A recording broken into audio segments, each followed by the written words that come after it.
ইমাম আহমদ ইবনে হাম্বল রাহিমাহুল্লাহ ছিলেন 10 লক্ষ হাদিসের হাফেজ, এরপরেও জনগণ মেনে নেয়নি।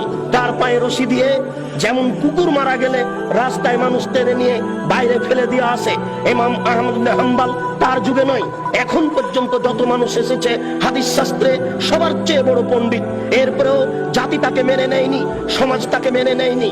তার পায়ে রশি দিয়ে রাস্তায় টানা হতো, তাকে পিটানো হতো। ইমাম আহমদ ইবনে হাম্বলের মতো মানুষ জাতির কাছে সম্মান পেলেন না। আমরা জাতির কাছে সম্মান পাই, বুঝতে পারি না। বুঝতে হবে আমাদের প্রচারের ত্রুটি রয়েছে।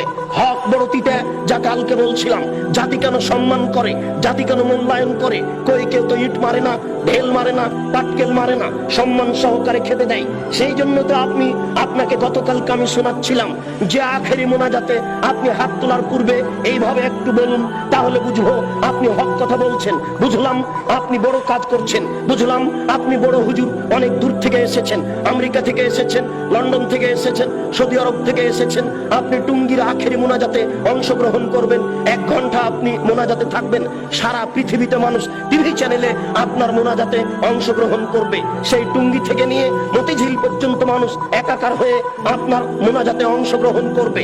দেশের নেতা নেত্রী এই মোনাজাতে অংশগ্রহণ করবে। হুজুর আপনি একটু হক কথা বলুন না, আপনি বলুন আল্লাহর নবী বলেছেন লা ইয়াফলাহু কওমুন ওয়াল্লাহু আমরাহুম ইমরাতান। ওই জাতি কোনোদিন পরিত্রাণ পেতে পারে না যে জাতি নারীকে করেছে নেত্রী। ওই জাতি কোনোদিন পরিত্রাণ পেতে পারে না যে নারীকে করেছে নেত্রী। ওই জাতি কোনোদিন পরিত্রাণ পেতে পারে না যে জাতি নারীকে করেছে নেত্রী।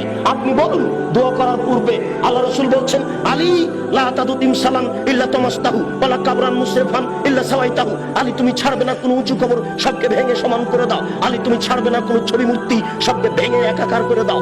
আপনি এই বক্তব্য দেওয়ার পরে এবার হাত তুলে দোয়া করুন, দেখা যাবে কত নেতা নেত্রী আপনার দোয়াতে অংশগ্রহণ করে, কত জনগণ আপনার দোয়াতে অংশগ্রহণ করে। আপনি হাত তুলে দোয়া করার পূর্বে বলুন আল্লাহর নবী বলেছেন মান সাদ্দা ফুরজাতান বানাল্লাহু লাহু বাইতান ফিল জান্নাহ। আল্লাহর নবী বলেছেন সালাত আদায় করার সময়তে 2 জনের মাঝে যেই ফাঁকা রয়েছে এই ফাঁকা বন্ধ করে যে আল্লাহ তার জন্য জান্নাতে ঘর নির্মাণ করেন। আপনি বলুন একটু, এরপরে আপনি হাত তুলে দোয়া শুরু করবেন। বাইতুল মুকাররম হচ্ছে বাংলাদেশের জাতীয় মসজিদ। বাংলাদেশের যারা বড় আলেম তারাই সেখানে খুতবা দেওয়ার অধিকার রাখে। বাংলাদেশের 3 কোটি আহলে হাদিসের আমির হচ্ছেন মুহতারাম আমিরে জামাত ডক্টর আসাদুল্লাহ গালিব, 5 ভাষার সমমানের পণ্ডিত। কই আজ পর্যন্ত আমরা দেখলাম না যে বাইতুল মুকাররমে তিনি খুতবা দিতে পারছেন। কোথায় হক রয়েছে? কে হকের কথা বলবে? আপনি একটু দোয়া করার পূর্বে বলুন। দেশবাসী শোনো, যারা বাইতুল মুকাররমের ইমাম তারাও শুনে রাখুন আল্লাহর নবী বলেছেন মান সাদ্দা ফুরজাতান বানাল্লাহু লাহু বাইতান ফিল জান্নাহ। যেই ব্যক্তি 2 জনের মাঝের ফাঁকা বন্ধ করবে তার জন্য আল্লাহ জান্নাতে ঘর নির্মাণ করবেন। আল্লাহর নবী বলছেন এই শোনো, আমি দেখতে পাচ্ছি 2 জনের ফাঁকা দিয়ে শয়তান প্রবেশ করছে। তিনি কত কিছু বললেন এই কাতারকে সুন্দর করে সারিবদ্ধ হয়ে প্রাচীরের মতো হয়ে দাঁড়ানোর জন্য।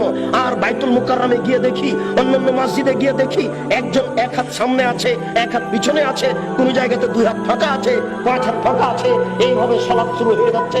কই আপনি তো একটু হাত তোলার পূর্বে এই কথা বলতে পারেন না? বলুন দেখি, হক বোঝা যাবে কাকে, আর বোঝা যাবে কত মানুষ আপনার এখানে বেশি হয় আর কম হয়।